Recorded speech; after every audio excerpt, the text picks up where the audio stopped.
कम करना इतना मुश्किल नहीं है जितना हमें लगता है। मैं आपको 2 से 3 चीज़ें बताऊंगी, एक कहवा बताऊंगी और एक डाइट का तरीका बताऊंगी कैसे करनी है। फिर ये सब चीज़ें आप खाकर अपना वजन कम कर सकते हैं। मैंने 7 से 8 किलो कम किया है, अब 10 से 12 किलो भी कर सकते हैं कम। 3 चीज़ें हैं, कैलोरी डेफिसिट, वेट लूज, कहवा और इंटरमिटेंट फास्टिंग। ये सही है। जो इनका पहला पॉइंट है कि आपको एक कैलोरी डेफिसिट में जाना है, वो स्पॉट ऑन है। मसला ये वहाँ पे ये डिस्कशन ख़त्म हो जाना चाहिए था, क्योंकि उसके बाद जो पॉइंट 2 और 3 है वो यूजलेस है। ना तो वेट लॉस कहवा कुछ कर रहा है और ना इंटरमिटेंट फास्टिंग कुछ कर रही है, अगर आप ऑलरेडी एक डेफिसिट में हो ना। हाँ, इंटरमिटेंट फास्टिंग से क्या होता है? इंटरमिटेंट फास्टिंग से ये होता है कि आप अपना ईटिंग विंडो कम करते हो। आप पहले शायद 16 घंटे खा रहे थे, अब आपने डिसाइड किया कि सिर्फ 8 घंटे के लिए खाना खाओगे। तो चांसेस हैं जब आप 16 घंटे से 8 घंटे पे शिफ्ट होगे, आप कम खाओगे, जिससे आप एक डेफिसिट में आ जाओगे और वेट लूज होगा।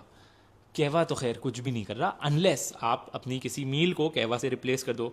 अब उस मील की कैलोरीज कम हो गई, जिससे कैलोरी डेफिसिट हो सकता है और वेट लूज करोगे।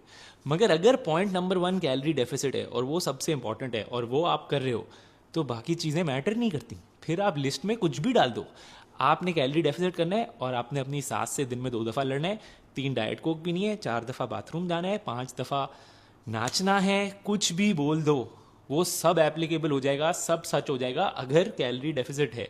और अगर कैलोरी डेफिसिट नहीं है तो वेट लॉस कहवा भी कर लो, इंटरमिटेंट फास्टिंग भी कर लो, बाकी भी कुछ कर लो। डेफिसिट नहीं है तो वेट लूज नहीं होगा।